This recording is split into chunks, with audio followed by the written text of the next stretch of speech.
Ever feel like the world is moving too fast, like you're constantly juggling 100 things at once, drowning in notifications, deadlines, and endless demands? That overwhelming sense of chaos isn't just a modern problem, it's a human one. 2,000 years ago, the Roman Emperor Marcus Aurelius faced his own storms, both on the battlefield and within his own mind. And yet, he wrote these words, "You have power over your mind, not outside events. Realize this, and you will find strength." Imagine that. In a world of constant noise, the ancient Stoics discovered something revolutionary. Clarity isn't about controlling the chaos around you. It's about mastering the chaos within. This isn't just philosophy, it's a survival toolkit for the modern age. Stoicism isn't about suppressing emotions or gritting your teeth through hardship. It's about retraining your mind to see the world differently, to find stillness even when everything feels like it's falling apart. Think about the last time you felt truly overwhelmed. What if you could step back, take a breath, and see that moment not as a crisis, but as an opportunity to grow? That's the Stoic Shift. It's the difference between reacting and responding, between being swept away by chaos and standing firm in the eye of the storm. In this video, we're going back to the source, unpacking the ancient blueprint for mental reinvention that's more relevant today than ever. We'll explore how Stoic principles like focusing on what you can control, reframing your perspective, and building unshakable resilience can transform the way you navigate life's inevitable turbulence. This isn't about quick fixes or empty motivation.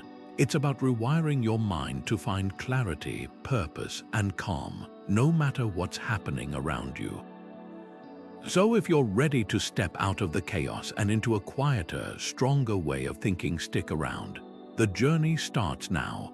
Epictetus, the former slave turned Stoic philosopher, laid down one of the most powerful mental tools you can ever wield. Some things are up to us, others are not.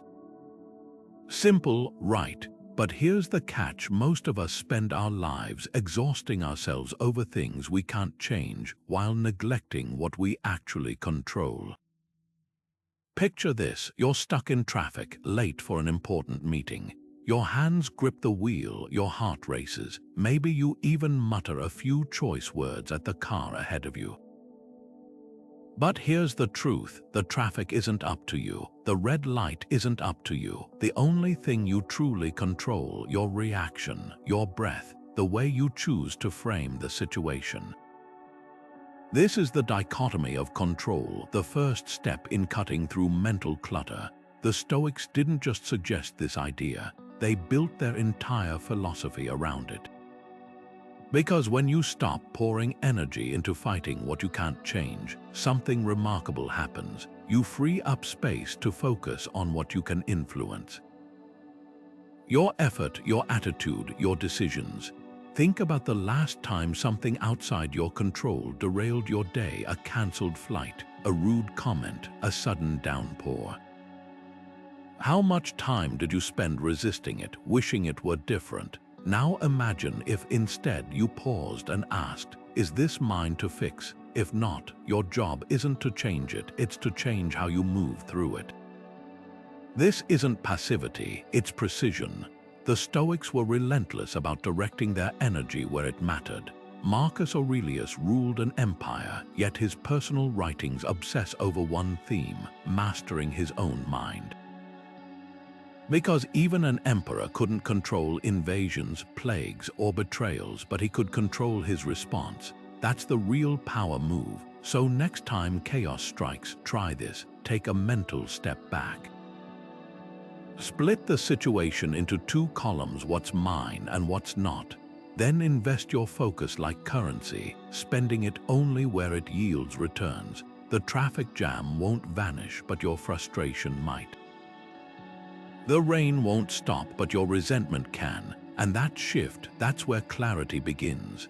Now let's talk about one of the most radical Stoic ideas, one so powerful that even Friedrich Nietzsche, centuries later, borrowed it for his own philosophy, amor fati, the love of fate. This isn't about naive optimism or pretending life's hardships don't hurt. It's about something far deeper, seeing every twist, every setback, even every failure as not just acceptable but necessary. Seneca put it bluntly, difficulties strengthen the mind as labor does the body. Think about that for a second. The Stoics didn't just tolerate adversity, they welcomed it. Because they understood something we often forget. Friction is what sharpens the blade. Take a moment to reflect on your own life. Can you pinpoint a moment where something went terribly wrong? A job loss, a rejection, a plan that crumbled only to realize later it set you on a better path. Maybe a layoff forced you to start that business you'd been too afraid to launch, or a breakup taught you how to stand on your own. The Stoics would say that's no accident. It's the universe offering you a lesson wrapped in grit. The problem isn't the hardship, it's our resistance to it. We waste so much energy screaming at the storm, demanding it change direction instead of adjusting our sails. Here's the practice. Next time life throws you a curveball, pause and ask, what if this is exactly what I need? Not in a vague, inspirational poster way, but with real curiosity. When Seneca was exiled to a barren island, he didn't wallow. He wrote letters that became timeless works of philosophy. When Marcus Aurelius faced betrayal, he used it as fuel to refine his character. These men didn't have magical powers, they had a mindset, a refusal to see any event as inherently good or bad, only as material to work with. So here's your challenge today. Pick one current struggle and reframe it.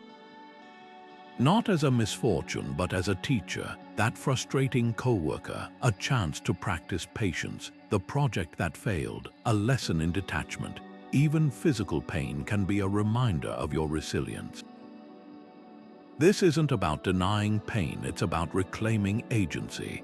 Because when you stop fighting reality and start learning from it, something shifts. The same event that once felt like a weight becomes a stepping stone. That's the alchemy of amor fati, not just accepting fate, but loving it not because it's easy, but because it's yours. Marcus Aurelius once wrote, "You take things as they are and see them for what they are, and that is how you change them." At first glance, that might sound contradictory. How can accepting reality change it? But here's the Stoic secret.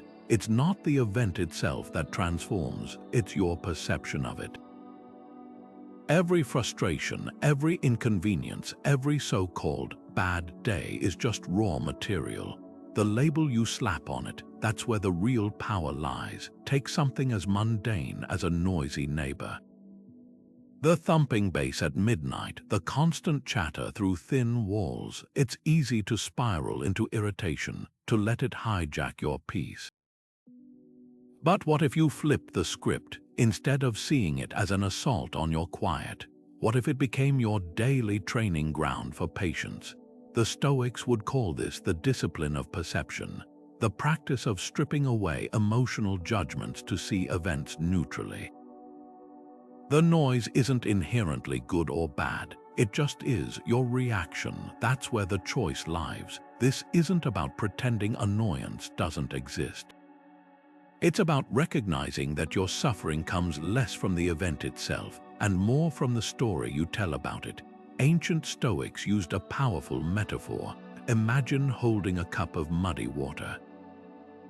Shake it and it becomes opaque, unreadable. Let it settle and the sediment drops, leaving clarity. Your mind works the same way. When you react impulsively, labeling things as unfair, unbearable, or ruinous, you're shaking the cup. But when you pause and ask what's actually here, the chaos starts to settle. So here's a challenge. Pick one minor irritant in your life right now: the slow internet, the crowded grocery line, the coworker who always interrupts. Instead of resisting it, try this reframe. How is this serving me? Maybe the delay teaches you to breathe. The interruption trains you to assert boundaries. Even the trivial stuff becomes purposeful when you shift your gaze. Marcus Aurelius faced far worse than noisy neighbors' wars, betrayals, plagues, yet his journal is filled with reminders to turn obstacles into fuel. That's the alchemy of perception, not just enduring life's friction, but using it to polish your resolve. Here's a counterintuitive thought. What if the key to feeling more gratitude, more peace, right now isn't positive thinking, but deliberately imagining everything going wrong? That's the heart of Seneca's Premeditatio Malorum, the Stoic practice of negative visualization. It sounds bleak at first. Why dwell on potential disasters? But stick with me, because this ancient technique isn't about pessimism. It's about liberation. Picture this: you wake up tomorrow and your job is gone. No warning, no severance. For a moment, let that sink in. The panic, the uncertainty. Now open your eyes. The job is still there, but something shifts. Suddenly, the commute you resented feels like a privilege. The colleague who annoys you becomes a gift. That's the magic of Premeditatio Malorum. By mentally rehearsing loss, you rediscover what you've taken for granted. Seneca didn't just theorize about this, he lived it. Every day, he'd pause to reflect. What if my wealth vanished, my status, my health? Not to spiral into fear, but to strip away the illusion of permanence. Because here's the truth, we're terrible at appreciating what we have until it's threatened. Think of the last time you had a cold, how vividly you missed the simple act of breathing freely. Negative visualization brings that clarity before the loss. It's like emotional inoculation. By exposing yourself to controlled doses of discomfort, you build resilience against real-life shocks. But, and this is crucial, there's a line between preparation and obsession. The Stoics weren't advocating sleepless nights fixated on doomsday scenarios. This is a practice, not a prison. 5 minutes visualizing your car breaking down might make you more grateful for reliable transportation, or reveal how little you actually need that luxury upgrade. 5 hours imagining terminal illness. That's not Stoicism, that's anxiety masquerading as wisdom. The goal isn't to dwell in darkness, but to use darkness to see the light more clearly. So let's make this practical. Tonight, before bed, try this. Pick one thing you rely on: electricity, running water, a loved one's voice, and imagine life without it. Really sit with that emptiness. Then, when you wake up to find the light still turn on, the faucet still flows, notice the quiet joy that rises. That's the alchemy of negative visualization. It turns ordinary moments into gifts. Because here's the paradox Seneca knew: when you stop assuming everything will always be there, you start seeing how much already is. Now ask yourself, what invisible privilege are you overlooking today that hardship could reveal tomorrow? Imagine you're floating high above the earth, watching your life unfold like a tiny scene in an endless landscape. That argument with your partner, the stress over a missed deadline, the sting of a rude comment from up here, they look different, don't they? Smaller, more fleeting. This is what Marcus Aurelius called the view from above, a mental shift that doesn't minimize your struggles but puts them in perspective. He'd write reminders to himself like this: think of the whole universe and how small your share of it is. Here's why this works: our brains are wired to amplify what's right in front of us. A criticism at work can feel like a seismic event in the moment, but zoom out. Will it even cross your mind in 5 years? The Stoics weren't suggesting you ignore your feelings. They were offering a tool to prevent those feelings from hijacking your peace. Picture holding a grain of sand close to your eye. It blots out everything. Now hold it at arm's length, and suddenly you see the whole beach. That's the power of perspective. Try this exercise. Next time you're tangled in worry, pause and ask, where does this sit on the timeline of my life? That project you're obsessing over, in a decade, it'll be a footnote. The embarrassment you're replaying, it'll fade into a story you might even laugh about. Marcus, despite ruling an empire, constantly reminded himself of life's brevity. Alexander the Great and his mule driver both died, the same end, not to depress you but to free you. When you grasp how little time you actually have, the petty grievances start to feel like distractions from what truly matters. Think of Earth as that famous, pale blue dot, photo taken from space, a speck in an infinite cosmos. Your stressors, when viewed from that distance, shrink to their true size. That doesn't mean they're insignificant, but it does mean you get to decide how much space they occupy in your mind. So the next time you feel overwhelmed, borrow Marcus' cosmic lens. Step back, breathe, and ask, is this worth the weight I'm giving it? Sometimes, all it takes is a shift in vantage point to turn a storm into a passing cloud. You might be surprised to learn that one of history's most profound works of philosophy wasn't written for publication. It was a private journal. Marcus Aurelius never intended for his meditations to be read by anyone else.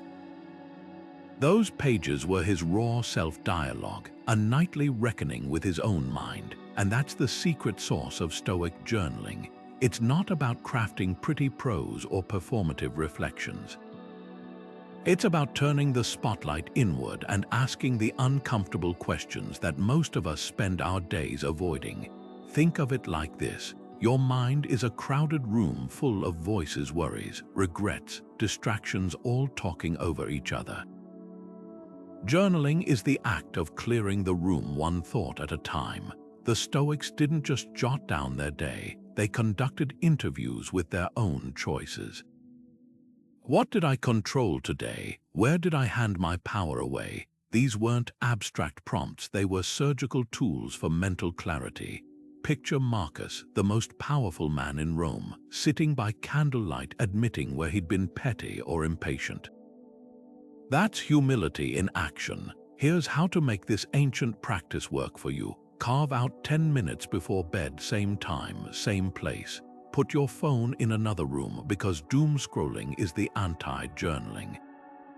Start with 3 brutal questions. Where did I react poorly today? What could I have controlled but didn't? What's one sentence that would anchor me tomorrow? That last one is gold. Imagine waking up to your own wisdom waiting for you. You don't have to attend every argument you're invited to, or progress, not perfection. It's like programming your future self with intention. And here's the twist, this isn't about self-criticism. The Stoics were masters of constructive reflection. When Epictetus talked about examining your day, he used the metaphor of a shepherd counting sheep. Don't let your mistakes escape without reckoning.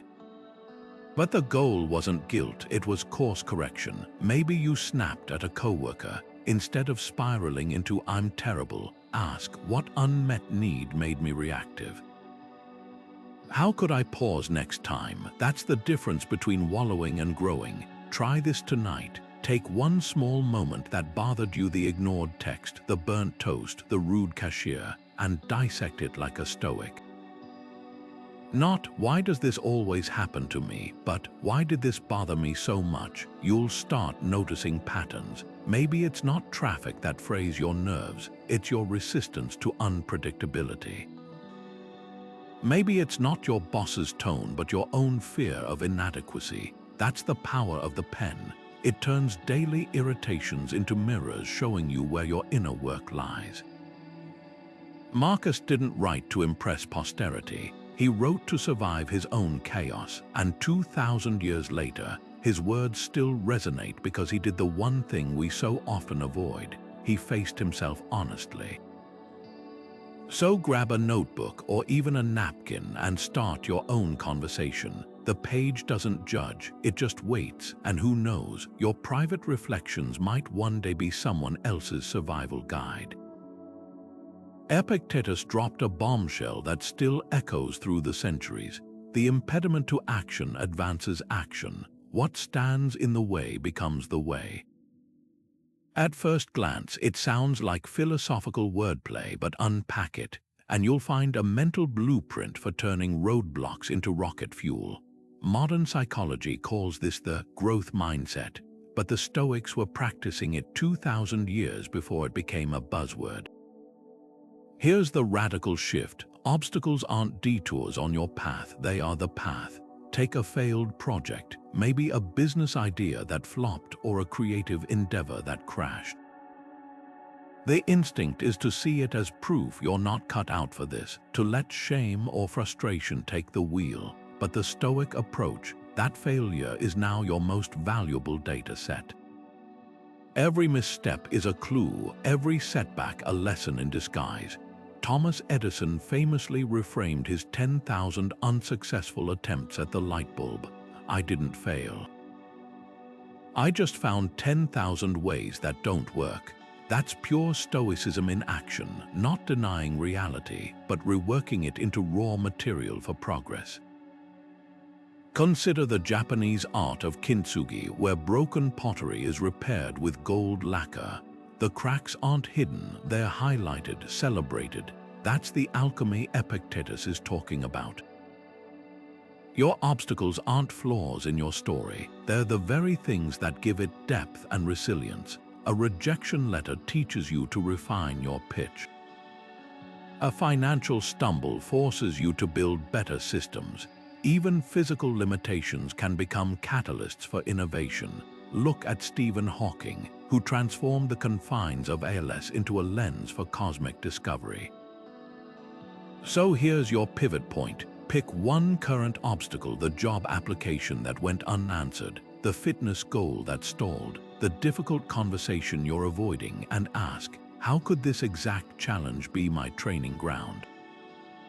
Maybe the silence from employers is nudging you to network more authentically. The plateau in your workouts is inviting you to explore new methods, the awkward conversation. That's your chance to practice radical honesty. The obstacle isn't blocking your way, it's pointing the way forward. This isn't about toxic positivity. It's about strategic reframing. When the Stoics faced defeat, they didn't plaster on a smile, they got curious. What's this here to teach me? Becomes the most powerful question in your arsenal. Because resilience isn't something you're born with, it's something you forge by meeting resistance head-on. Your greatest frustrations might just be the universe's way of sculpting your strength. So next time you hit a wall, remember, you're not stuck. You're being given the raw materials to build a ladder. Seneca once wrote something that might sting a little at first. Wealth is not in having great possessions, but in having few wants. Think about that for a moment. In a world that screams at us to accumulate more gadgets, more commitments, more status symbols, the Stoics proposed the opposite path. Wealth comes from subtraction. Not just decluttering your closet, though that helps, but pruning the invisible burdens that drain your focus and energy. Because here's the truth no productivity hack will tell you. Chaos isn't just about what's happening around you. It's about what you refuse to let go of. Picture your mind like a browser with 50 tabs open. Half are frozen, some are playing audio you forgot to mute, and you can't even remember why you opened most of them. That's mental clutter, the unnecessary grudges you rehearse, the trivial decisions you agonize over, the obligations you keep out of guilt rather than purpose. Seneca saw this 2,000 years ago. We are weighed down not by the weight of things, but by the weight of our opinions about them. Every yes you say to something unimportant is a no to something that matters. Take your calendar. How many meetings, events, or social obligations fill your week simply because you didn't have the courage to decline? Now imagine reclaiming even half that time, not for laziness but for what truly fuels you. The artist Pablo Picasso had a ruthless rule. Action is the foundational key to all success. But action isn't just about doing more, it's about stopping what doesn't serve you. Every no sharpens your yes. So here's your challenge this week. Identify 3 non-essentials to eliminate. Not just physical junk, though clearing your desk is a great start, but the mental and emotional leftovers cluttering your inner space. That group chat that drains you, mute it. The project you took on out of obligation, delegate or drop it. The old resentment you keep replaying, write it down, then burn the paper. Subtraction isn't loss, it's liberation, because when you stop carrying what you don't need, you'll find your hands are finally free to grasp what truly matters. What if the most life-affirming practice wasn't about visualizing success but contemplating your own end? The Stoics called this Memento Mori, the reminder that death isn't a morbid fixation, but a lens that brings life into sharp focus. Seneca put it bluntly, it's not that we have a short time to live, but that we waste much of it. Think about that. The average person lives around 30,000 days. How many have you spent worrying about gossip or traffic, or whether someone liked your post? Consider the clarity that comes after a near miss, the car that almost hit you, the health scare that turned out to be a false alarm. Suddenly, petty grudges evaporate. You call the friend you've been meaning to reconnect with. You sit longer at dinner with loved ones, really listening. That's Memento Mori in action. It's not about fear, it's about liberation. When Steve Jobs stood before Stanford's graduating class in 2005, months after his cancer diagnosis, he said this: "Remembering that I'll be dead soon is the most important tool I've ever encountered to help me make the big choices in life." Here's the paradox: embracing life's brevity doesn't shrink your world, it expands it. The Stoics didn't dwell on death to depress themselves, but to strip away illusions. That argument you're replaying in your head, in the face of mortality, it's noise. The project you're procrastinating, suddenly, today feels like the only day that matters. Marcus Aurelius wrote his meditations not in a palace but on battlefields, with death a constant companion. Yet his words pulse with vitality.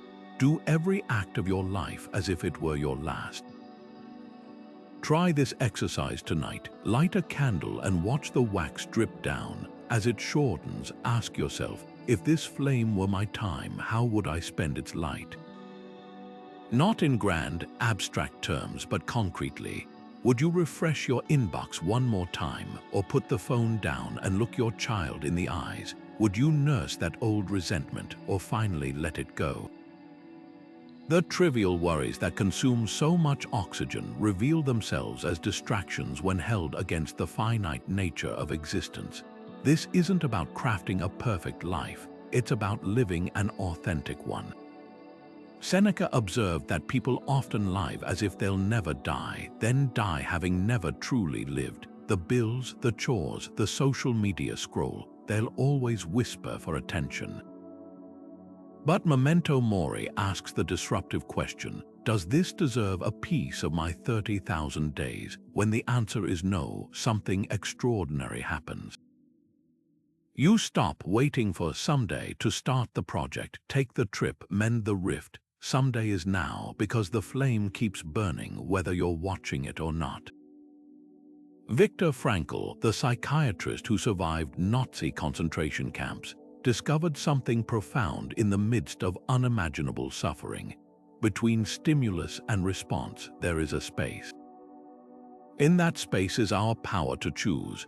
That tiny gap, often no longer than a breath, is where Stoic wisdom comes alive. It's the difference between lashing out in traffic and exhaling through the frustration, between firing off that angry email and letting it sit overnight. Think of it as a mental airlock, a buffer zone where chaos meets clarity. Here's how to claim that space for yourself. Next time your pulse quickens, maybe when a coworker takes credit for your idea or your toddler throws a tantrum in the cereal aisle, try this. Count 4 heartbeats on the inhale, hold for 4, exhale for 4.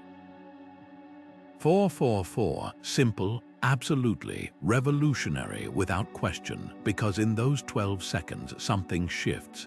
The heat of the moment cools just enough for you to ask, is my reaction serving me or enslaving me? The Stoics called this prosouch attention to your inner world. It's not about suppressing emotion. It's about intercepting autopilot responses before they hijack your peace. Consider the email draft phenomenon. You've probably experienced this, typing out a fiery response to some perceived slight, fingers flying over the keyboard. Now imagine if every draft folder came with a Stoic rule: wait 12 hours before hitting send. How many of those messages would actually leave your outbox? Marcus Aurelius had a version of this. He'd sleep on decisions, writing, "The first impulse is usually wrong. That pause is where wisdom grows, but here's where most people stumble. They assume self-control means white-knuckling through temptation." The Stoics knew better. They built systems to outsmart their own impulses. Seneca practiced poverty voluntarily. Fasting to remember food wasn't guaranteed.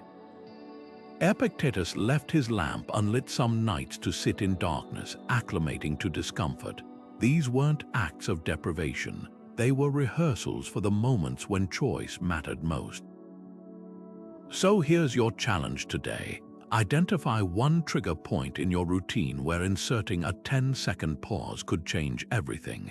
Maybe it's before answering a call from that difficult relative, or when reaching for your phone first thing in the morning.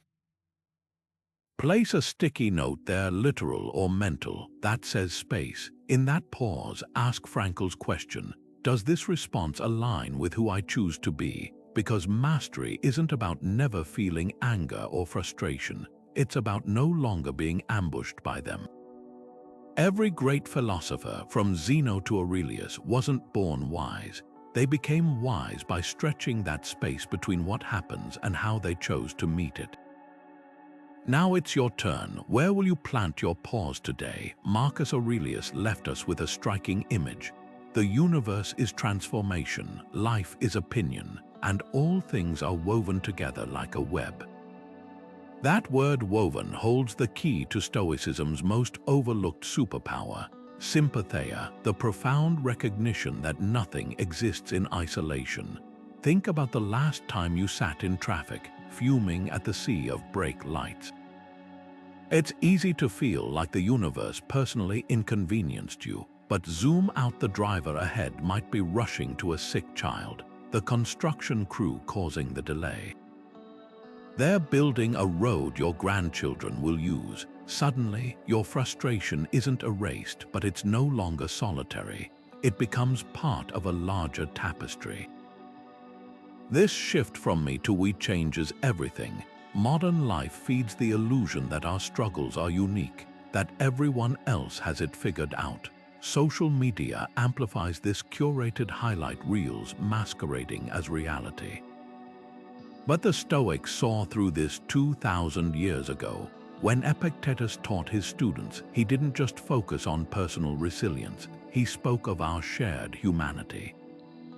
What upsets people, he said, is not things themselves but their judgments about them.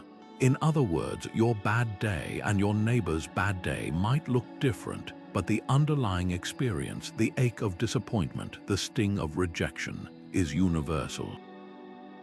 Here's where sympatheia becomes practical. Next time you're stuck in line at the pharmacy, scanning the tired faces around you, try this reframe. We're all here because someone we love is unwell. The person sighing loudly isn't your antagonist, they're just another thread in the same web, carrying their own invisible weight. This isn't about pretending irritation doesn't exist. It's about softening its edges with context. Research shows that practicing compassion, even silently wishing strangers well, reduces stress hormones. The Stoics didn't have fMRI scans, but they knew this truth instinctively. Isolation magnifies suffering, connection dilutes it. Consider the Japanese concept of kintsugi, again, the art of repairing broken pottery with gold. Now imagine if we treated each other's cracks the same way. The coworker who snaps under pressure isn't difficult, they're a vessel with fractures you can't see. The stranger who cuts you off in traffic, they might be clinging to their steering wheel with grief. Sympatheia asks us to pause and ask, what gold might emerge if I met this moment with curiosity instead of condemnation? Marcus didn't just write about interconnectedness, he lived it. As emperor, he could have insulated himself in privilege. Instead, he walked among plague victims, ate the same rations as soldiers, and wrote about the common welfare as his duty. Why? Because he understood that no one thrives alone. Your anger at a delayed flight shrinks when you see the exhausted crew working overtime. Your resentment toward a busy partner fades when you remember they're fighting battles you haven't witnessed. So here's your invitation today. Pick one friction point in your life, a frustrating interaction, a daily irritation, and trace its threads outward. Who else is tangled in this web? How might their unseen struggles mirror yours? Compassion doesn't mean excusing harm. It means recognizing that hurt people, and in that recognition, something miraculous happens. Your inner turmoil loses its singularity. The weight doesn't disappear, but now you're not carrying it alone. That's the alchemy of sympatheia. It turns isolation into solidarity and frustration into something almost like grace. Epictetus slept on a hard bed and took cold baths not because he enjoyed discomfort, but because he understood a fundamental truth: the muscles of resilience atrophy without resistance. This ancient practice of voluntary discomfort, what the Stoics called askesis, wasn't about punishment or deprivation. It was a deliberate rehearsal for life's inevitable hardships. Picture a musician practicing scales before a concert, or a firefighter training in controlled burns. The discomfort isn't the goal, it's the preparation. Fast forward to today, where convenience is king. Thermostats adjust before we feel a chill, grocery delivery eliminates the need to leave the couch, and algorithms feed us endless content tailored to our preferences. Comfort isn't just accessible, it's addictive. But here's the paradox: the more insulated we become from minor irritations, the more devastating ordinary setbacks feel. A delayed Wi-Fi connection sparks outrage. A lukewarm coffee ruins the morning. This is where Epictetus' cold showers offer a surprising solution. By occasionally choosing discomfort, you inoculate yourself against the shock of unplanned adversity. Consider the modern equivalent, a digital detox, not as a trendy challenge but as a deliberate recalibration. When you voluntarily step away from the dopamine hits of notifications and likes, something shifts. The first hour might feel like withdrawal, restless fingers reaching for a phantom phone. But by day 3, you notice the birds outside your window, the texture of a book in your hands, the uninterrupted flow of your own thoughts. Like fasting reveals the true flavor of food, disconnecting reveals the richness of presence. The key is intentionality. This isn't about suffering for suffering's sake. It's about creating small, controlled challenges that remind you you are stronger than your cravings. Take cold showers, sleep on the floor for a night, walk instead of drive. Each act is a whisper to your nervous system: I can handle this. And when real hardship comes, the job loss, the heartbreak, the illness, you've already built a foundation of resilience. So here's your challenge. Pick one comfort, just one to surrender this week. Maybe it's skipping the snooze button or leaving your phone in another room during dinner. Notice the urge to retreat to ease and instead lean into the stretch, because the Stoics knew something we often forget. True freedom isn't found in avoiding discomfort, but in transcending it. The cold shower isn't just bracing, it's a daily reminder that you're alive, capable, and unbroken by life's chill. Marcus Aurelius had a powerful image for weathering life's storms: the inner citadel, a mental fortress no external chaos could breach. Picture a medieval castle with towering walls. Outside, invaders shout, siege engines pound, arrows rain down, but inside, quiet, a candle burns steadily. That's the Stoic secret. You can't control the noise of the world, but you can build an interior space where your values remain unshaken.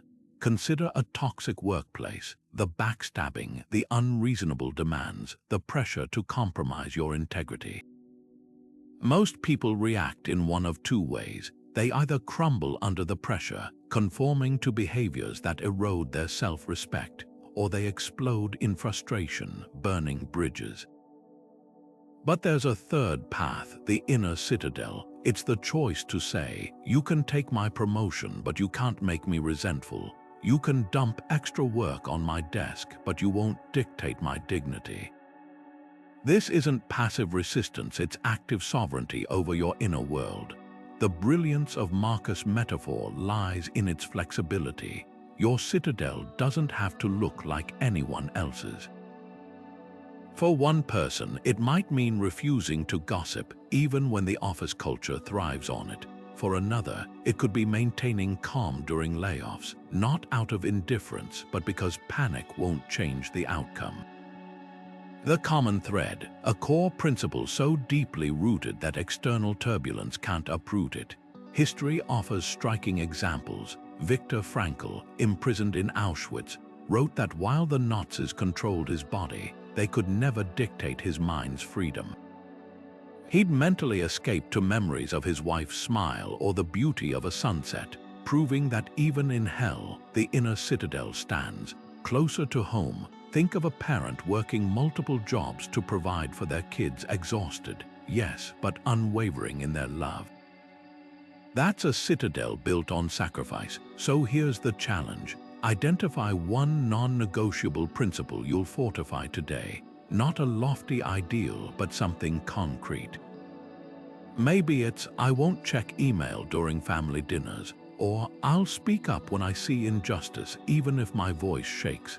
Then visualize your citadel.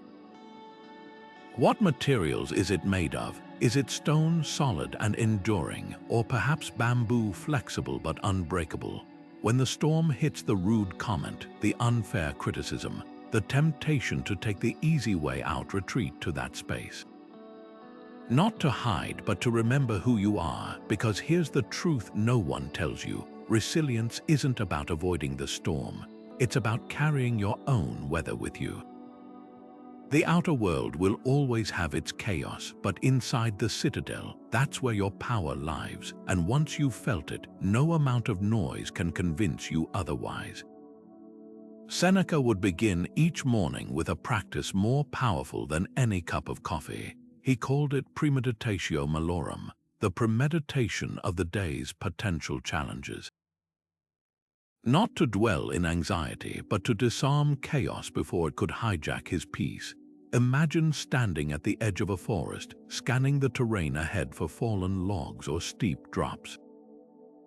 That's what Seneca did with his mind, mapping the day's obstacles so they wouldn't catch him off guard. He'd ask himself, what if the meeting turns contentious?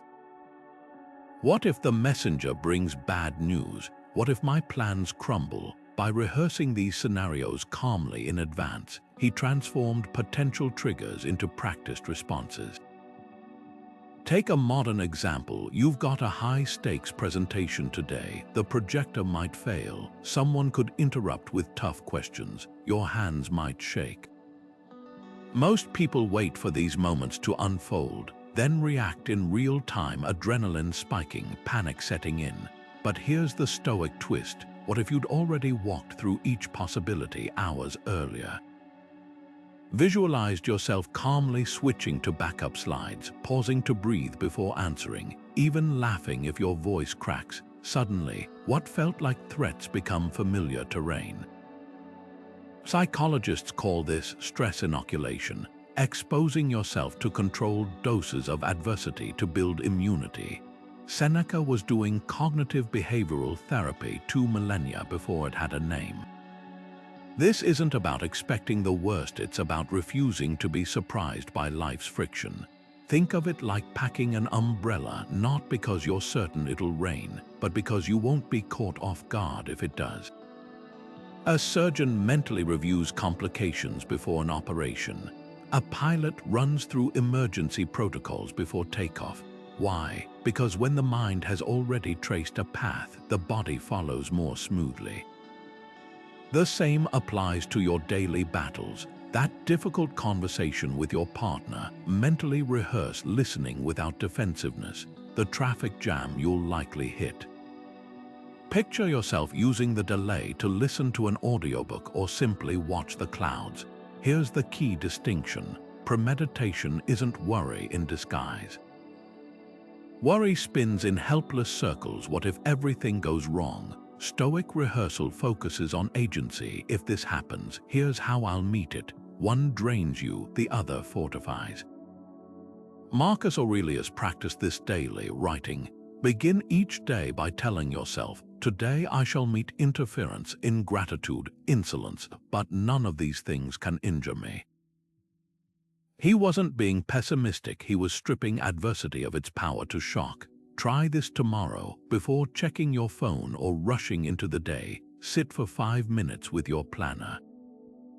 Identify 3 potential friction points: a tight deadline, a colleague's negativity, your own tendency to procrastinate. For each one, script your ideal response like an actor preparing for a role. If the deadline feels crushing, I'll focus on one task at a time. If my coworker complains, I'll acknowledge their stress without absorbing it. The goal isn't to control every outcome, it's to ensure that when chaos comes, you're not meeting it for the first time. Seneca knew something we often forget. Life storms don't ask if we're ready before they hit, but with practiced foresight, we can learn to dance in the rain rather than wait for clear skies. So tonight, as you lay out your clothes for tomorrow, lay out your mind too. The challenges will come either way, but only one of you gets to decide how they'll be faced. Epictetus once told his students a liberating truth: progress is enough, not perfection. Progress. At first glance, it might sound like consolation for falling short. But dig deeper, and you'll find one of Stoicism's most radical acts of self-compassion.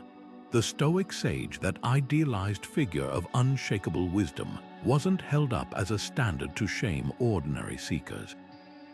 They were a North Star, not a whip. Think of it like training for a marathon. If you berate yourself for not running 26 miles on day 1, you'll quit before week 2. But if you celebrate the first mile, then the second, suddenly the impossible starts to feel within reach. Consider how we treat ourselves versus how we'd treat a friend learning a new skill. A child stumbling through piano scales gets applause for "twinkle, twinkle," but adults often curse themselves for not playing Mozart overnight. That's the trap of perfectionism. It mistakes the destination for the journey. Epictetus, who began life as a slave, knew this intimately. His philosophy wasn't about arriving at some flawless state, but about showing up daily to chip away at your own rough edges. Every small victory, holding your tongue in an argument, pausing before reacting to bad news, was a brick in the foundation of resilience. Take social media as a modern mirror. We scroll through highlight reels of others' achievements while tallying our own behind-the-scenes bloopers.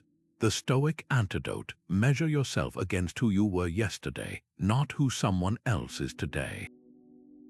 When Marcus Aurelius journaled, he didn't catalog his failures, he noted subtle shifts. Today I was less irritable. Today I listened more. Tiny wins, yes, but stacked over time, they built an emperor. Here's where this gets practical. Pick one area where you've been judging yourself harshly, maybe your fitness routine, your parenting, your career trajectory. Now, instead of fixating on the gap between where you are and some imagined ideal, ask, what's one thing I did better this week than last? Did you choose water over soda once?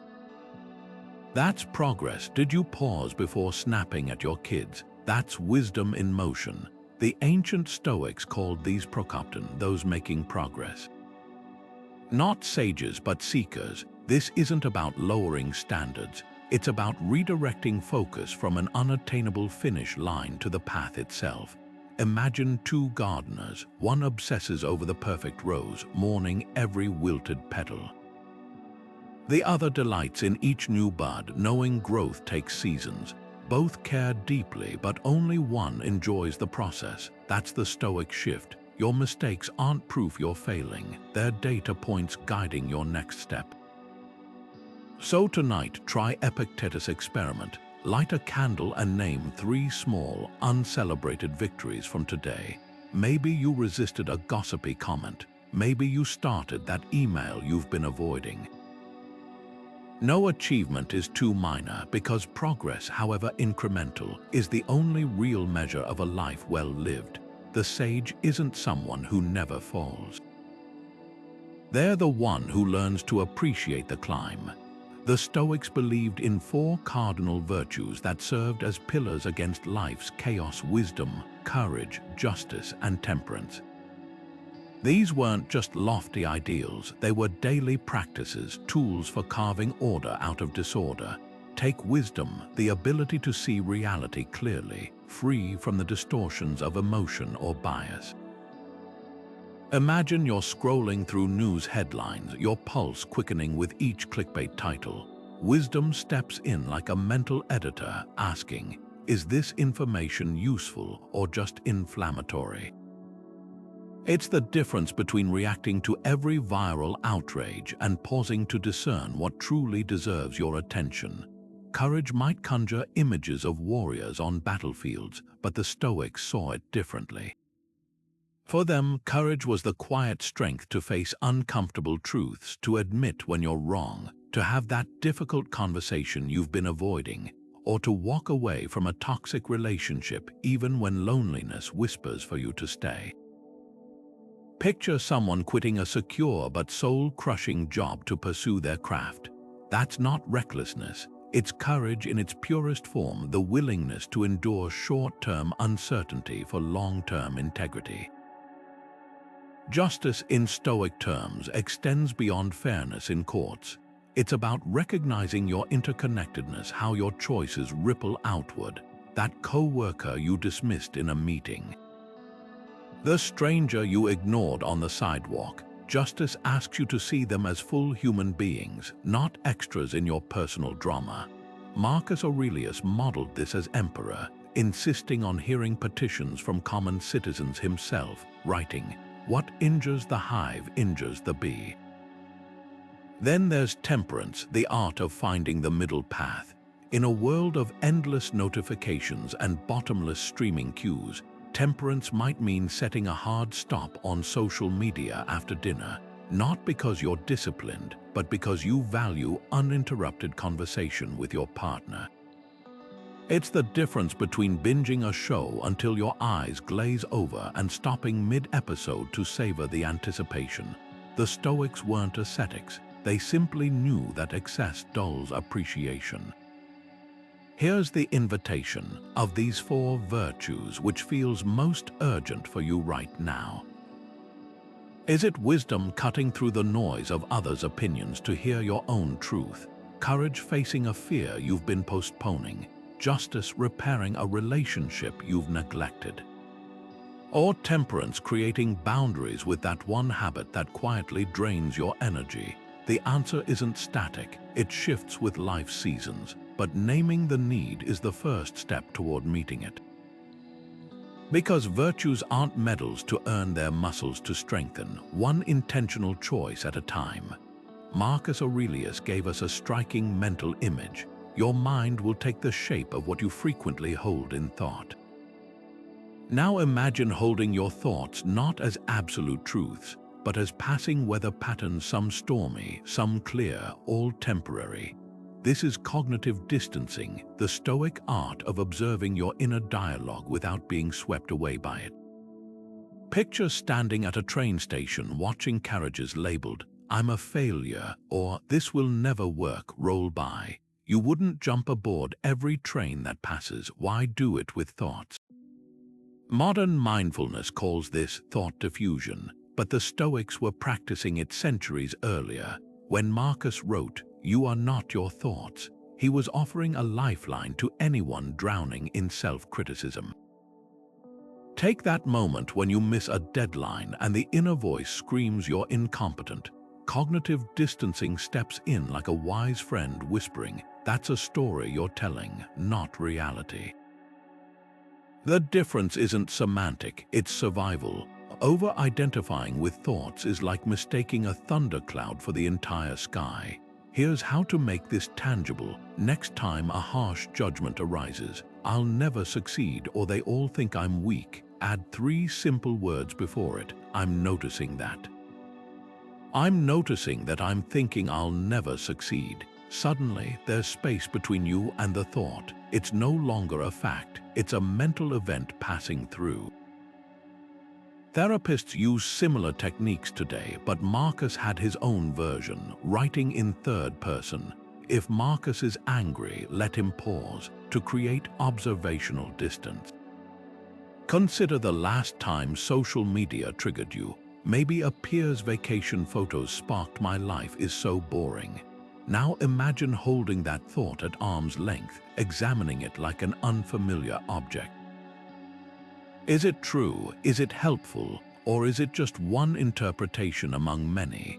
The Stoics called this hypomone, the practice of bearing discomfort without being defined by it. Try this tonight. Keep a thought log for 1 hour.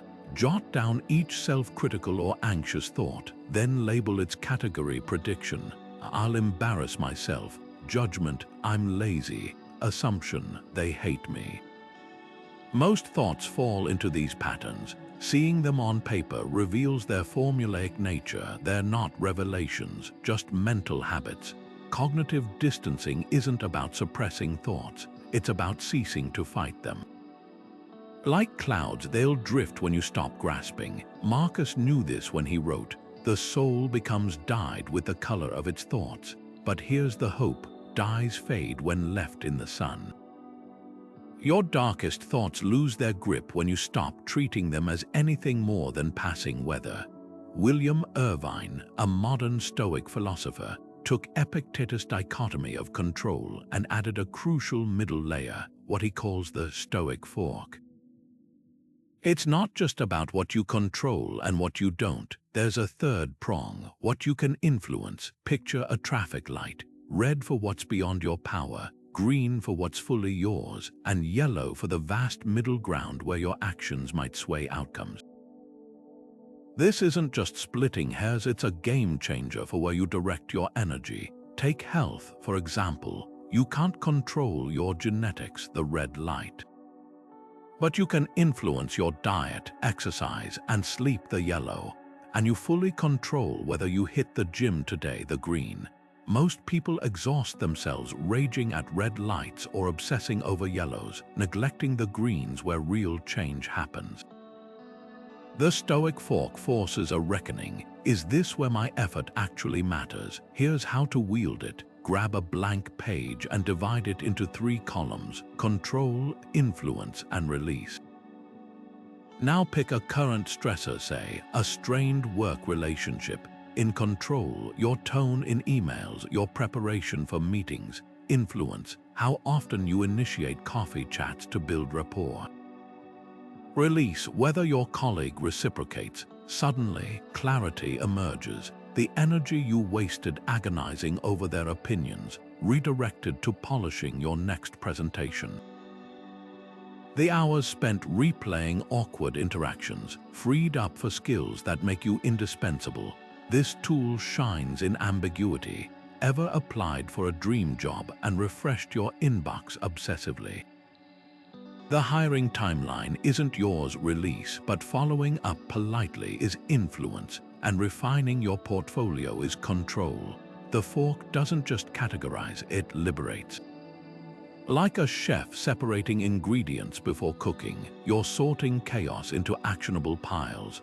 Irvine's insight mirrors an ancient Stoic truth. Frustration grows in the gaps between expectation and reality. By mapping those gaps, you stop demanding the universe bend to your will and start bending your efforts toward what's malleable. So tonight, try dissecting one nagging worry with the Stoic fork. You might find half your stress was parked at red lights, waiting for permission to let go. Seneca had a peculiar habit when setting goals. He'd always add two quiet words, fate permitting. Not as a passive afterthought, but as a deliberate act of humility before life's unpredictability. This is the Stoic reserve clause, the practice of coupling fierce effort with radical acceptance. Picture an archer drawing their bow with perfect form. They can control their stance, their aim, their release, but once the arrow flies, wind or a sudden movement might alter its path. The Stoics would say your job isn't to guarantee the target's hit, but to ensure your shot was true. Take job interviews, a modern arena where this wisdom shines. You can rehearse answers, research the company, dress impeccably. Those are your arrows, but whether the hiring manager had an argument with their spouse that morning or a rival candidate has an inside connection. Those are the wins. Clinging to the outcome, I must get this job, turns preparation into desperation. But adding fate permitting shifts the energy. I'll give this my best, and whatever happens, I'll learn from it. Detachment here isn't apathy. It's the freedom to perform without the weight of ultimatums. Seneca wrote letters about ships delayed by storms and friends who fell ill, events that derailed his plans but never his peace. Why? Because he'd already factored life's interruptions into the equation. Modern psychology calls this mental contrasting, a visualizing success while acknowledging obstacles. The Stoics took it further. They didn't just acknowledge hurdles, they made room for them in their very language. I'll start that business, fate permitting. I'll reconcile with my sibling, fate permitting. This tiny clause does heavy lifting. It loosens the grip of rigid expectations while tightening focus on what's actionable. Here's where it gets practical. Think of a goal you're fixated on right now, a promotion, a creative project, even a desired relationship. Now ask, where have I fused my effort to a specific outcome? The reserve clause invites you to separate the two. You don't control market crashes, a publisher's mood, or another person's heart. But you do control showing up with integrity, honing your craft, or expressing your feelings honestly. The moment you whisper fate permitting, you trade anxiety for agency, not over the world but over your response to it. A musician doesn't stop practicing because an audience might be small. A gardener doesn't withhold care because a frost could come. They act and then let go. That's the reserve clause in motion, planting seeds while surrendering the weather. So tonight, try this experiment. Write down one cherished intention, then append Seneca's phrase. Feel the subtle exhale in your shoulders when you acknowledge that some threads aren't yours to weave. The paradox, that very release often clears space for outcomes richer than you dared to design. Marcus Aurelius once wrote, "How much time he gains who does not look to see what his neighbor says or does or thinks, but only at what he does himself." There's a quiet rebellion in those words, a dismissal of the endless chase for applause that still consumes so much of our energy today. Think about it. 2,000 years ago, an emperor with the world at his feet was reminding himself that fame is as fleeting as smoke. Meanwhile, we refresh our screens, counting likes, measuring our worth in notifications.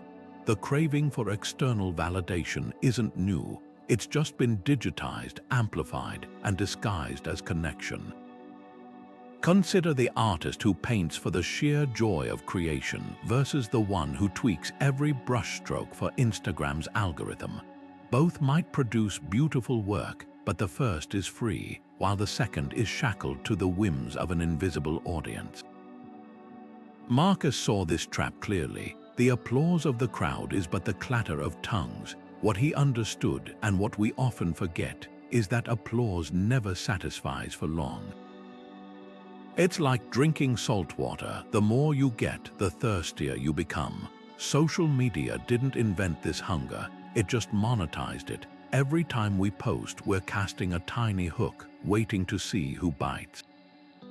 And when the likes pour in, we feel a rush. When they don't, we question our worth. But here's the Stoic twist. What if you could unhook entirely? Not in a grand gesture of deleting all your accounts, but in the quiet daily choice to create, act, and live by your own metrics.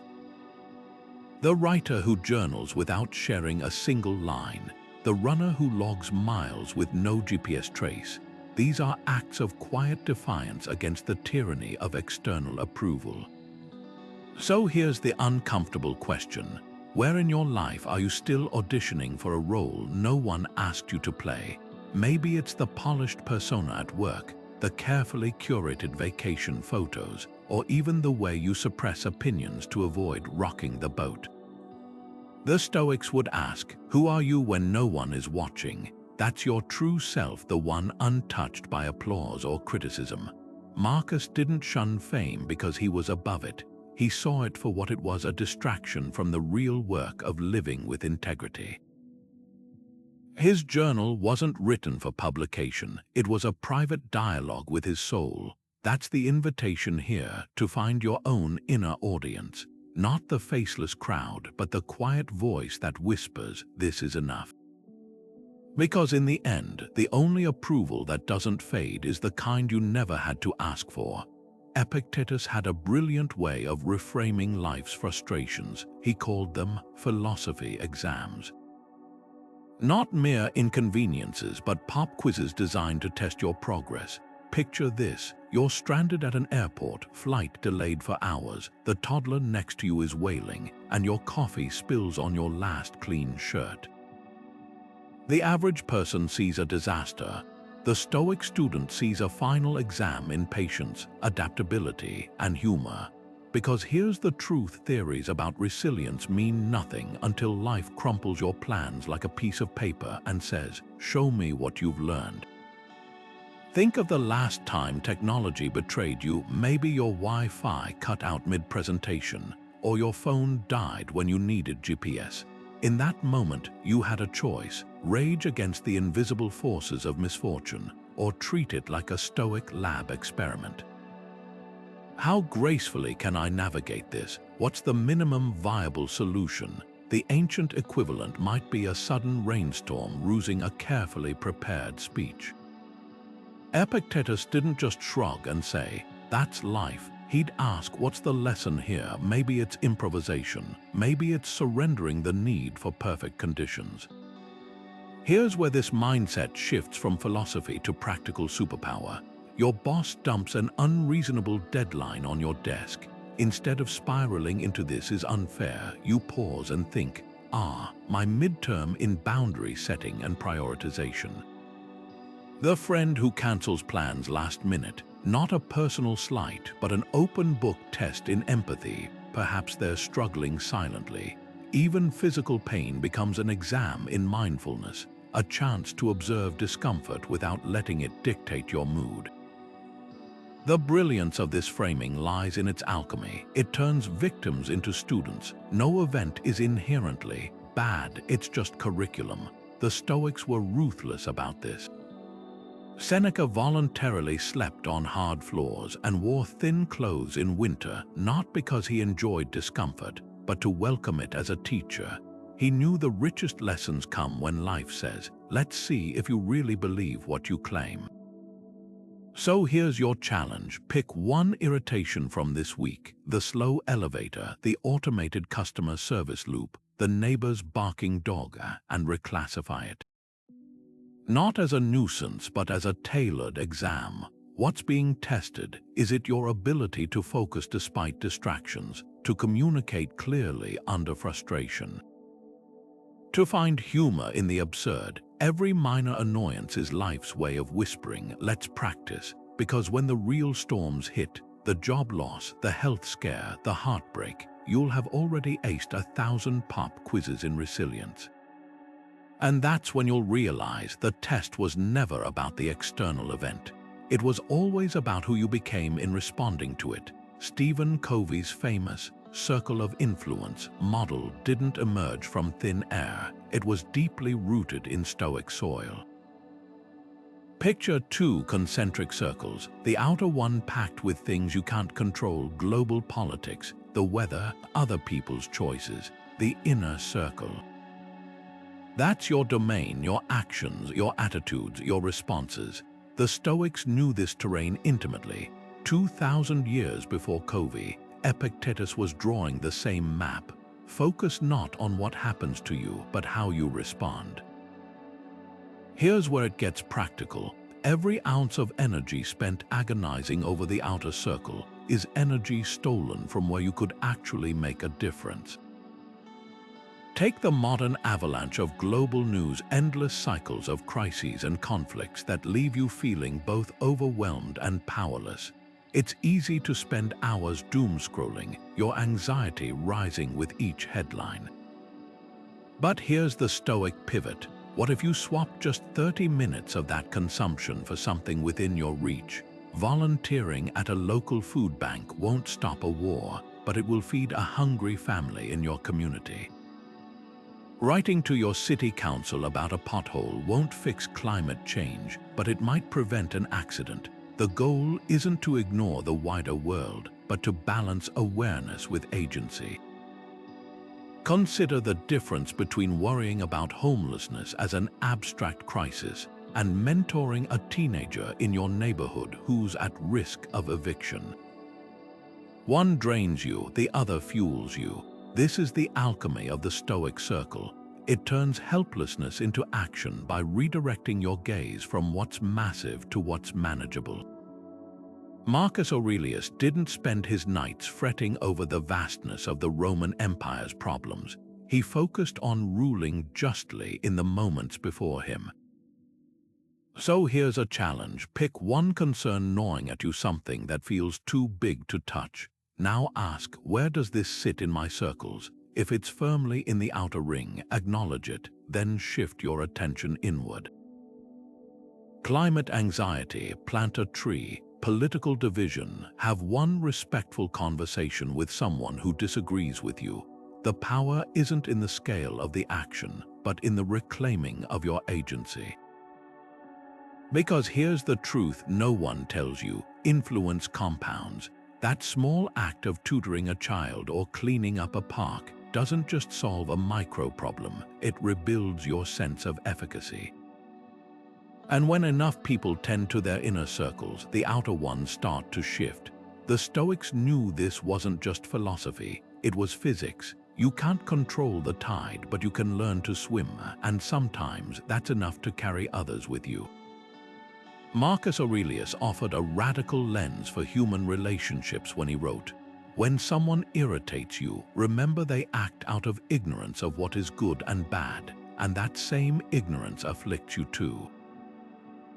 That simple shift from seeing flaws as personal attacks to recognizing them as involuntary stumbles changes everything.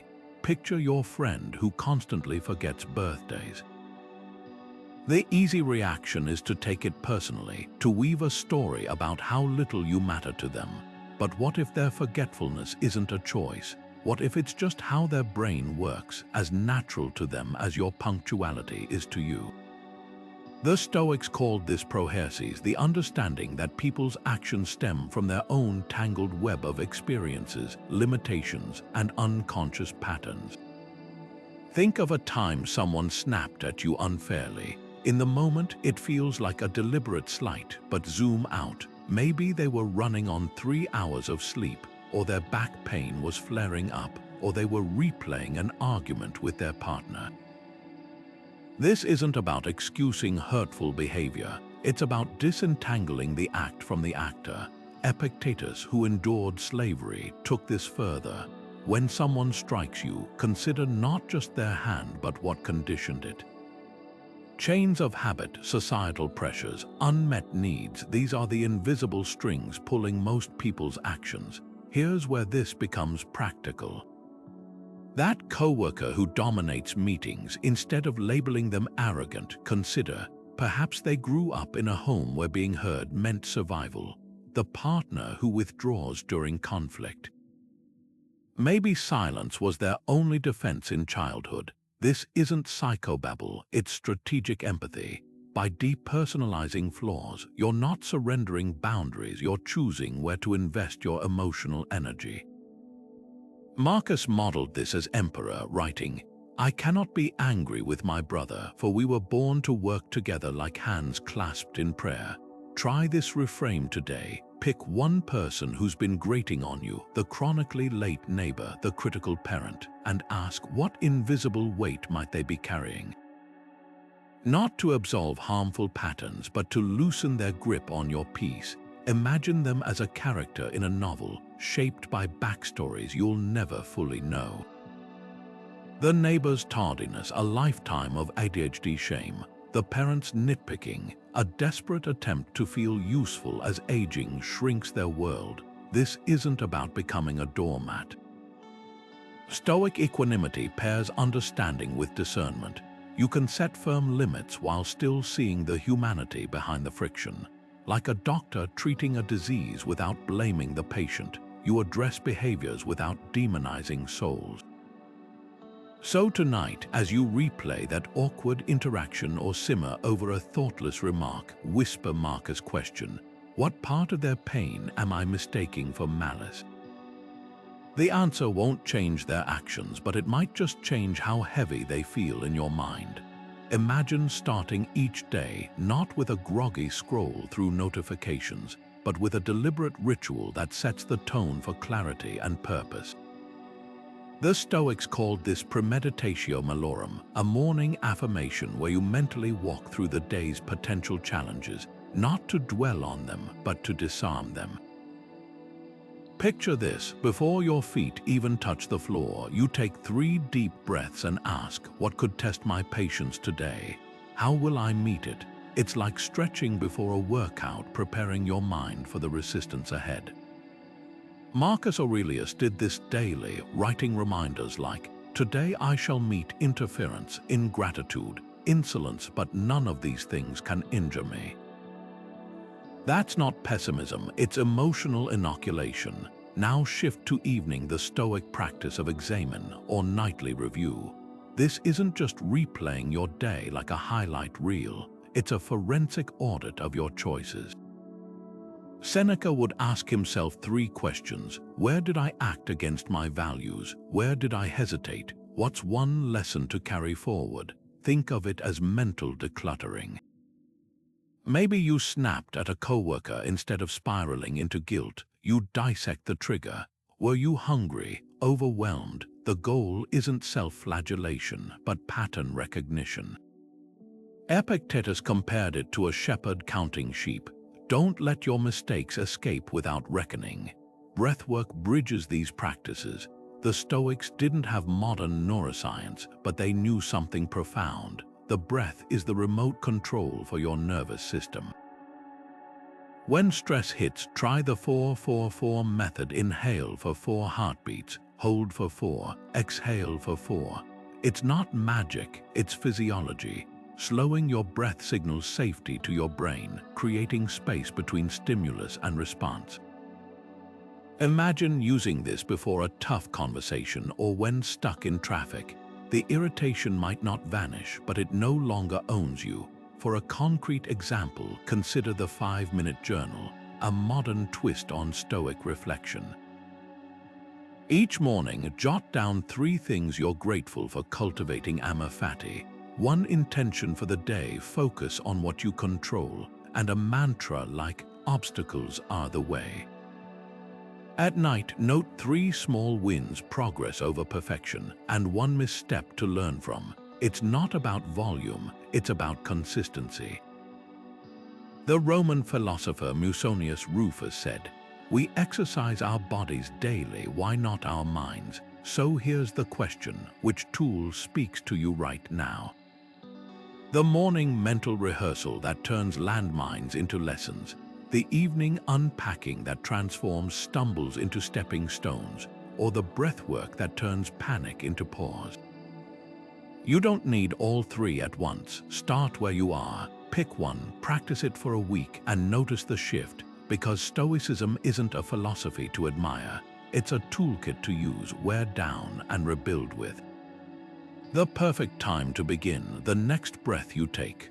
We live in a world that rewards quick reactions, the snappy comeback, the viral hot take, the impulse by promising instant gratification. But the Stoics played a different game entirely. They measured their choices against the yardstick of eternity, asking not how does this feel right now, but what will this mean in 10 years? Picture two paths, one where you indulge in office gossip, savoring the temporary thrill of belonging, and another where you quietly change the subject, knowing those words could erode trust over time. The first feels satisfying in the moment. The second builds something invisible but unshakable, your integrity. Marcus Aurelius kept this long view front and center, writing, "Think of yourself as dead. You have lived your life, now take what's left and live it properly." Morbid, maybe, but also liberating. When you zoom out to life's full arc, petty dramas lose their grip. That passive-aggressive email you're drafting at midnight, from the perspective of your 80-year-old self, it's a footnote you won't even remember. But the habit of restraint, the choice to sleep on it and respond with clarity in the morning, that compounds into a lifetime of earned respect. Consider the Japanese concept of kintsugi again, the art of repairing broken pottery with gold. Every fracture becomes part of the object's history, but the true craftsmanship lies in choosing which cracks to mend and which to leave as lessons. Your daily decisions are like that. The shortcut that gets you ahead today might create a weak spot in your character tomorrow. The difficult conversation you avoid now might fester into resentment later. Stoicism teaches us to ask, which version of this choice will I be proud to integrate into my life's tapestry? Here's the practical shift. Next time you're torn between instant gratification and lasting value, pause and project forward. That juicy piece of gossip, will sharing it feel significant in 5 years? Or will the memory of having indulged leave a bitter taste? The extra hour scrolling social media versus reading a book that changes your thinking, which will your future self thank you for? This isn't about self-denial, it's about recognizing that time is the ultimate truth teller. The things that feel urgent rarely matter, and the things that matter rarely feel urgent. The Stoics called this sub specie eternitatis, seeing things under the aspect of eternity. It's why Seneca wrote letters advising his friends to live as if they were reporting to a wiser, older version of themselves. Imagine your 80-year-old self sitting beside you now, weathered hands resting on a lifetime of choices. What would they nudge you toward, more screens or more sunsets? Grudges or grace? The answer isn't always comfortable, but it's always clarifying. Because when you stop reacting to life's fleeting sparks and start building for its enduring light, something shifts. You're no longer a leaf blown by every wind, you become the tree, growing rings of wisdom with each passing year. Epictetus dropped a truth bomb that still echoes through the ages. No one can harm you without your consent. At first glance, it sounds absurd. Of course, people can hurt us with their words, their betrayals, their cruelty. But the Stoic sage wasn't talking about the initial sting of pain. He was pointing to the deeper wound we inflict on ourselves when we internalize others' judgments as gospel. Picture this: someone hurls an insult your way. The words leave their mouth. That part isn't up to you, but whether those words take up residence in your psyche, dictating your self-worth. That's where your power lies. Take criticism in the workplace. A colleague dismisses your idea in a meeting with a sarcastic remark. The immediate flush of embarrassment is natural, but what happens next is where the Stoic pivot occurs. Most people either retaliate with equal venom or retreat into self-doubt, replaying the moment on loop. The Stoic alternative, curiosity, instead of asking, "Why are they attacking me?" you ask, "Is there a kernel of truth here worth examining?" Not every critic deserves your attention, but every critique offers data. Maybe the sarcasm reveals a gap in your presentation you hadn't noticed. Or maybe it simply reveals the other person's insecurity. Either way, you're no longer a passive recipient of harm. You're an active interpreter, sifting for value while discarding the rest. This isn't about becoming emotionless. It's about recognizing that external judgments only gain traction when we grant them legitimacy. Think of a toddler calling you ugly. You'd likely laugh it off because their opinion holds no weight in your self-concept. The Stoics invite us to extend that same detachment upward. When Marcus Aurelius faced slander as emperor, he wrote, "It's ridiculous not to escape from your own vices, which is possible, while trying to escape the vices of others, which is impossible." In other words, you can't control who throws arrows, but you can refuse to hand them the bow. So here's the uncomfortable question. What external verdicts are you still carrying as identity? The parent who said you'd never amount to anything, the ex who called you too emotional, the internet troll who declared your work mediocre. Each time you rehearse those judgments, you renew their lease in your mind. The Stoic remedy is brutal but liberating. Treat opinions like weather patterns, some storms, some sunshine, all transient. Your worth isn't a democracy where others get a vote. Consider the sculptor chiseling a block of marble. Every strike of the hammer could be seen as an act of destruction, or as a necessary step toward revealing the art within. Criticism, when met with discernment, works the same way. The key is holding the chisel yourself. Let the useless fragments fall away, but keep shaping the masterpiece only you get to define. Because the invincible mind isn't one that never feels pain. It's one that knows pain doesn't get the final say. Seneca's evenings didn't end with mindless scrolling or collapsing into exhaustion. They closed with what he called his evening audit, a deliberate ritual of mental tidying before sleep. Picture this, the candles burning low, the chaos of Rome quieted outside his window, and a simple question guiding his pen. Where did my mind wander today? This wasn't about self-punishment or replaying regrets like a broken record. It was an exercise in gentle accountability, sorting the day's mental clutter into two piles, what served his growth and what simply cluttered his peace. Think of your own mind at night, how it often feels like a drawer stuffed with loose thoughts, half-formed worries, and unresolved conversations. The evening audit is the act of emptying that drawer before bed, not to judge its contents, but to file them with intention. Maybe you snapped at a coworker instead of stewing in guilt. You note, patience frayed by hunger, pack nuts tomorrow. Or perhaps you wasted an hour comparing yourself to others online. The lesson isn't I'm inadequate, but comparison drains joy. Limit scrolling after dinner. The goal isn't perfection, it's pattern recognition. Here's how to make this tangible tonight. Grab any notebook, even a napkin, and divide the page into 3 columns. In the first, jot what happened, just facts. Presentation ran long. In the second, how I reacted, felt flustered, rushed Q and A. In the third, what I'll carry forward, prep concise closing remarks next time. No melodrama, no sweeping declarations, just a dispassionate inventory, like a scientist reviewing lab notes. Seneca compared this to a merchant balancing their books. When the candle is taken away, I question myself, what did you fix today? What weakness did you master? The magic lies in the framing. Most nighttime ruminations amplify distress. Why did I say that?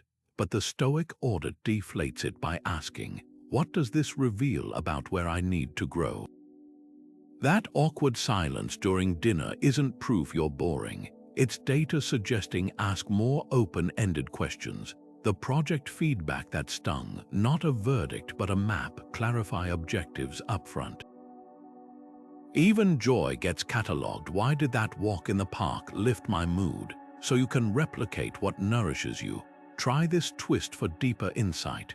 Pick one thought from today you'd typically ruminate on and imagine placing it in a filing cabinet labeled processed. The co-worker's backhanded compliment, file under their insecurities, not mine. The nagging worry about tomorrow's meeting, prepared as I could be. This isn't suppression, it's conscious closure. Like shutting down a computer properly, it prevents tomorrow's mental lag from today's unresolved processes. What Seneca understood, and modern sleep science confirms, is that the mind rehearses what we feed it before sleep. Dwell on anxieties and they'll echo through your dreams, but review the day with calm curiosity, and you gift yourself something rare, a night that doesn't just pause your life but refines it. So tonight, before the screens dim, ask his question, what thought will I file away to rest so I can wake with space for what's next? The answer might just be the quietest revolution your mind has ever known. Stoicism isn't meant to be studied, it's meant to be lived day by day in the trenches of real life. And just like you wouldn't expect to master the piano by practicing once a year, building mental resilience requires daily repetition. That's where modern Stoic resources come in, tools designed to weave ancient wisdom into the fabric of your routine. Take Ryan Holiday's The Daily Stoic, a book that distills Stoic thought into bite-sized meditations, one for each day of the year. Imagine starting your morning with Marcus Aurelius' words on handling adversity before your first sip of coffee, or reflecting on Epictetus' teachings about control as you unwind at night. It's like having a philosopher in your pocket, offering timely reminders when life inevitably throws curveballs. But books are just the beginning, apps like Stoic. Or philosophize this, bring these ideas to life in interactive ways. Picture receiving a push notification midday with Seneca's advice on patience when you're stuck in a frustrating meeting, or a journaling prompt at bedtime to help you dissect where you handed your power away. These tools aren't about passive consumption, they're about active engagement, turning abstract principles into lived experience. Even social media can be a force for good here. Following accounts like Daily Stoic on Instagram or listening to podcasts like The Practical Stoic turns your scroll time into a mini masterclass in clarity. The beauty of these resources, they meet you where you are. Maybe you're a parent juggling chaos and only have 30 seconds while waiting in the school pickup line. A daily quote from the Stoic Coffee Break newsletter might be your anchor, or perhaps you're a deep diver who wants to explore the intersection of Stoicism and modern psychology. William Irvine's A Guide to the Good Life could become your roadmap. The key is consistency, not volume. One line of Stoic wisdom revisited daily, really chewed on, tested against your experiences, will outlast 100 pages skimmed in a weekend. So here's a challenge. Pick one Stoic line that resonates with you right now. Maybe it's Marcus' reminder that the obstacle is the way, or Epictetus' hard truth. It's not what happens to you, but how you react to it. Write it on a sticky note for your bathroom mirror, set it as your phone wallpaper, or whisper it to yourself when the world feels overwhelming. Then, at the end of the week, ask yourself, how did this lens change what I noticed? Where did it help me pivot from reaction to response? Because Stoicism isn't about memorizing quotes, it's about letting them rewire your reflexes, one day at a time. And if you're hungry for more, don't stop at the ancients. Modern interpreters like Massimo Pigliucci's How to Be a Stoic or Donald Robertson's Stoicism and The Art of Happiness bridge the gap between marble halls and modern cubicles. They tackle questions the original texts never faced: how Stoicism applies to digital overwhelm, workplace politics, or even parenting in the age of social media. The thread connecting all these resources, they're not relics in a museum, they're living tools sharpened by centuries but honed for today's battles. So whether it's a daily meditation, a podcast episode on your commute, or a dog-eared page in your journal, find the format that fits your rhythm. The goal isn't to become a scholar of Stoicism. It's to let it seep into your bones until responding with wisdom feels less like a choice and more like second nature. After all, the measure of these practices isn't in how many books you've read, but in how often you catch yourself pausing before reacting, reframing a setback, or finding calm in the storm. That's when you'll know the philosophy has moved from your bookshelf to your bloodstream. We've traveled far through these ancient Stoic teachings, unpacking the dichotomy of control, practicing the view from above, turning obstacles into fuel. But here's the truth no one tells you about mental reinvention. It's not a one-time upgrade like swapping out an old phone for the latest model. It's more like tending a garden, daily watering, occasional pruning, and the patience to trust the unseen growth beneath the soil. Marcus Aurelius didn't wake up one day suddenly enlightened. He wrote reminders to himself for decades, revisiting the same struggles again and again.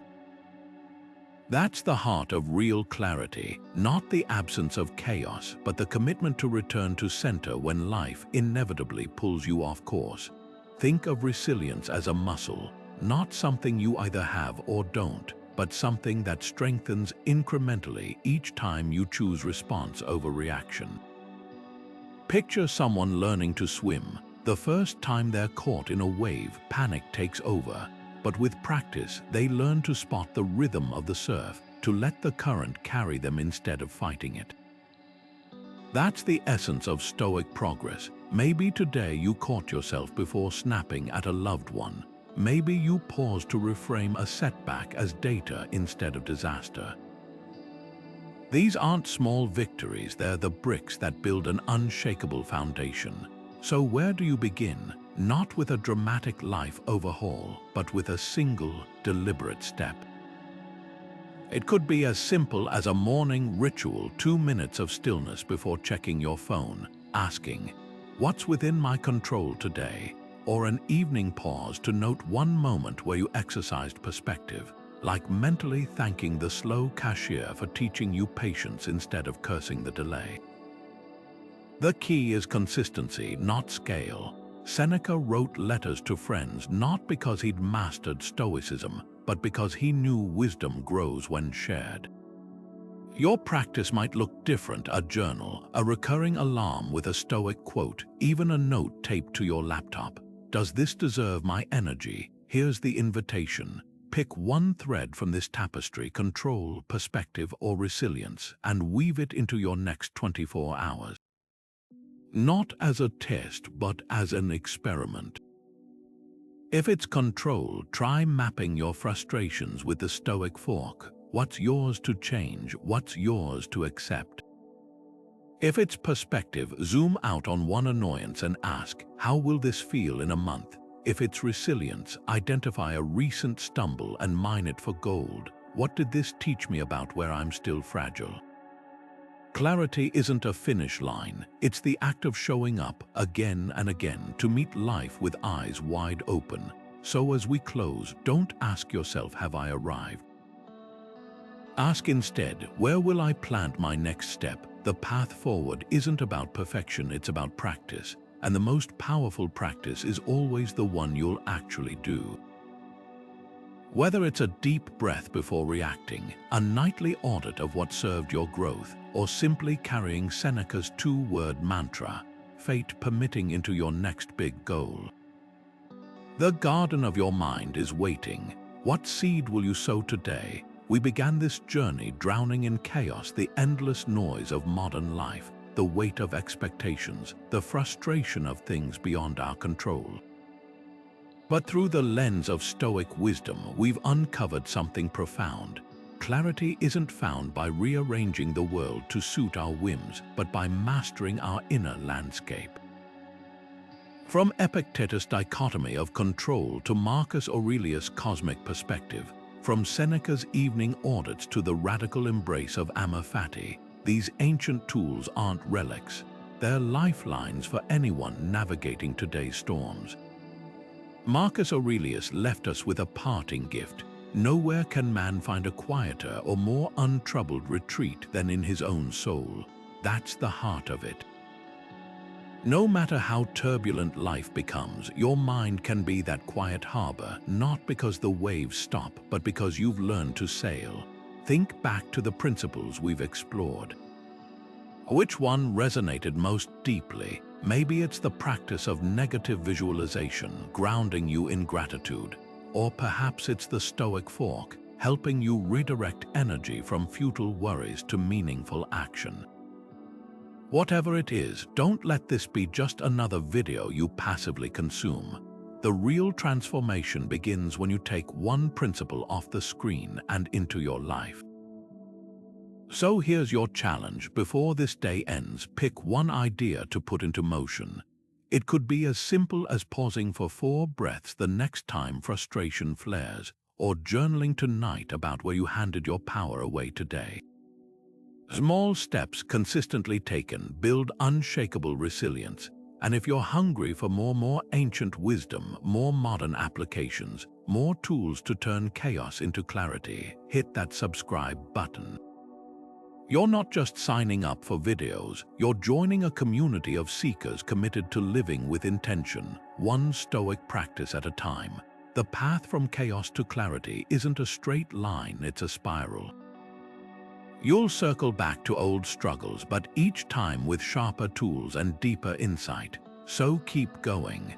The world needs more people who respond to noise with stillness, to uncertainty with curiosity, to adversity with quiet strength. That journey starts with you, right here, right now. What's your first